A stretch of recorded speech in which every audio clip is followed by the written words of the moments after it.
Assalamualaikum students. Hope so you are doing well. Today we are starting exercise number 6b. In previous lecture we discussed about question number 1 2. Today we are starting question number 3. Let's start. Mr. Slim covered 36% of a total journey of 150 km while Mr. Sabir covered 30% of a total journey of 200 km. Who covered more distance?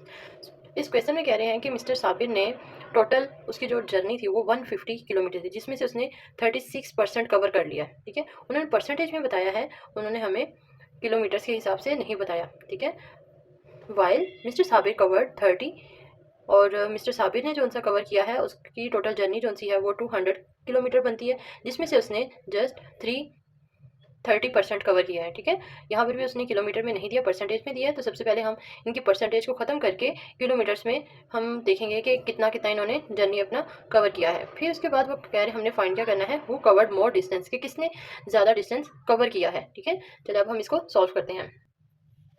Solution सबसे पहले हम लिखेंगे mister Sabir का data लिखेंगे। Mister Sabir cover 36% of 150 kilometre. ठीक है, तो जैसा कि मैंने आपको बताया था कि सबसे पहले हमने इसकी परसेंटेज खत्म करनी है। तो परसेंटेज आपको पता है खत्म करने के लिए क्या करते हैं, 100 से डिवाइड करते हैं। तो 36 को मैंने डिवाइड किया 100 के साथ और मल्टीप्लाई कर दिया 150 किलोमीटर के साथ। 10 को 0 के साथ मैंने कट कर दिया। रिमेनिंग वैल्यू हमारे पास जाएगी 36/10 मल्टीप्लाई बाय 15 किलोमीटर। ठीक है, उसके बाद इसको 5 के टेबल में अगेन कट किया। 5 3 ज़ा 15 एंड 5 2 ज़ा 10। रिमेनिंग वैल्यू अब रह गई हमारे पास 36/2 मल्टीप्लाई बाय 3। अब ये 2 के टेबल में कटिंग हो रहा है। 2 1 ज़ा 2, 2 18 ज़ा 36। Remaining value 18 multiply by 3 equal to 54 kilometre. Means कि स्टूडेंट्स मिस्टर स्लीम ने 150 किलोमीटर में से 54 किलोमीटर जर्नी अपनी कवर किया है। ठीक है स्टूडेंट, आप कटिंग के बगैर भी इसको सोल्व कर सकते हैं। जैसे कि मैंने आपको बताया था, उसका मेथड ये है कि ऊपर वाली वैल्यू को ऊपर वाली वैल्यू के साथ मल्टीप्लाई करके जो आंसर आएगा उसको हमने नीचे जो डिनोमिनेटर होता है, ठीक है, नीचे वाली वैल्यू उसके साथ हम डिवाइड कर देंगे। नेक्स्ट हम मिस्टर साबिर का देखते हैं। Mister Sabir covered 30% of 200 journey. तो इसकी भी हम परसेंटेज को खत्म करेंगे। तो 100 के साथ डिवाइड मल्टीप्लाई बाय 200 किलोमीटर। ये 20 इस 20 से कट के रिमेनिंग वैल्यू हमारे पास जाएगी 30 मल्टीप्लाई बाय 2। तो इन दोनों को आपस में मल्टीप्लाई किया तो आंसर आ गया 30 किलोमीटर। सो स्टूडेंट्स, आप देख सकते हैं कि मिस्टर स्लीम की जर्नी थी 54 किलोमीटर और मिस्टर साबिर की जर्नी है 60 किलोमीटर। तो किसकी जर्नी ज़्यादा हुई, मिस्टर साबिर की। So mister Sabir covered more distance. Hope so you understand question number 3. Now start question number 4. During a cricket match, there were 396 men and 324 women in the stadium. इस question में कह रहे हैं कि एक स्टेडियम में क्रिकेट मैच के दौरान 396 men है and 324 women है. What percent of men and women were present in the stadium to watch the match? वो कह रहे हैं कि इस स्टेडियम में कितने परसेंट मैन और कितने परसेंट वुमेन है, ठीक है, मैच को देखने के लिए। Who were more in number by percentage, और इनमें से कौन से ज़्यादा जो उनसे है ना, मैन ज़्यादा है या फिर वुमेन ज़्यादा है। इन्होंने हमें स्ट्रेंथ तो बताई हुई है, नंबर्स बताए हैं, बट हमने किसमें फाइंड करना है, हमने परसेंटेज फाइंड करनी है। तो चले हम अब हमने फर्स्ट क्वेश्चन नंबर 3 में परसेंटेज को खत्म किया था, तो हमने 100 से डिवाइड किया था। अब हमने परसेंटेज फाइंड करनी है, तो सो सिंपल स्टूडेंट, हम क्या करेंगे, 100 से मल्टीप्लाई करेंगे। चलो हम इसको स्टार्ट करते हैं। सबसे पहले जो डाटा गिवन है हम वो लिखेंगे। नंबर ऑफ मैन हमारे पास है 396, नंबर ऑफ वुमेन है 324।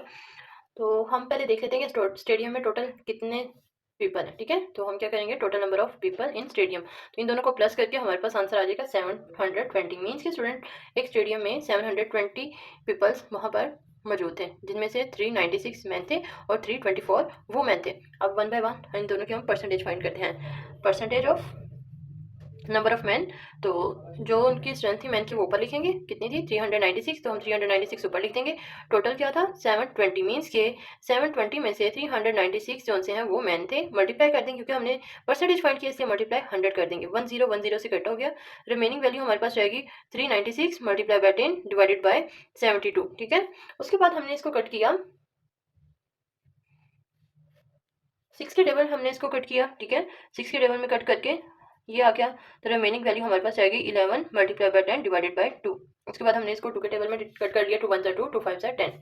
Remaining value 11 multiply by 5 is equal to 55%। So students, man की हमारे पास परसेंटेज आ गया 55।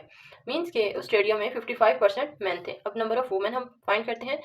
नंबर ऑफ वुमेन हमारे पास 324 थे, टोटल हमारे पास 7 20 मीन्स के 720 में से 324 जो से थे वो वुमेन है, मल्टीप्लाई कर दिया परसेंटेज 100% से, ठीक है।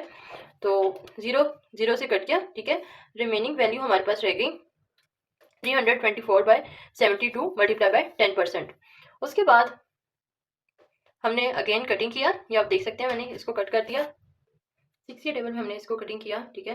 6 1 6, 6 2 12, यहाँ पर हमने 6 5 30, 2 कैरी 24 बन गया, 6 4 24 multiply by 10% as it is. Remaining value हमारे पास रहेगी 54/12 मल्टीप्लाई बाय। उसके बाद हमने अगेन इसको कट किया, कौन से टेबल में ये कट हो रहा है, 6 के टेबल में अगेन इसको कटिंग किया, 6 2 12 and 6 9 54 multiply by 10% as it is. Remaining value रहेगी 9/2 मल्टीप्लाई बाय 10%। इसको मैंने 2 के टेबल में कट किया तो मेरे पास रह गया 9 multiply by 5 is equal to 45%। So students, हमारे पास मैन की स्ट्रेंथ आई थी 55 एंड वुमेन की आई है 40। So number of man are more in stadium 55%, ठीक है। Question number 5, the price of a book decrease from 320 to 240, find the percentage decrease in the price of the book. इस question में कह रहे हैं कि एक बुक की प्राइस डिक्रीज हो गई है, पहले उसकी एक्चुअल प्राइस थी 320 और बाद में इसकी प्राइस हो गई है 240, find the percentage decrease in the price of a book. अब वो कह रहे हैं जो प्राइस डिक्रीज, जितनी डिक्रीज हुई है ना उसकी हमने परसेंटेज फाइंड करनी है। चलिए हम क्वेश्चन को सॉल्व करते हैं। सबसे पहले हम यहाँ पे लिखेंगे एक्चुअल प्राइस ऑफ बुक ₹320, ठीक है। प्राइस आफ्टर डिक्रीजिंग होने के बाद प्राइस बुक की हो गई है 240, डिफरेंस कितना आया है, माइनस कर देंगे तो 80 रुपीज़, मीन्स कि 80 रुपीज़ जो सी है वो बुक की प्राइस डिक्रीज हुई है। तो हमने परसेंटेज किसकी निकाली है, डिक्रीजिंग प्राइस की। कितनी डिक्रीजिंग हुई है, 80, ठीक है। और फिर नीचे हम लिखेंगे एक्चुअल प्राइस हमारी क्या थी 320, वो हम नीचे लिख देंगे मल्टीप्लाई बाय 100 परसेंटेज। 0 से कट हो गया, ठीक है।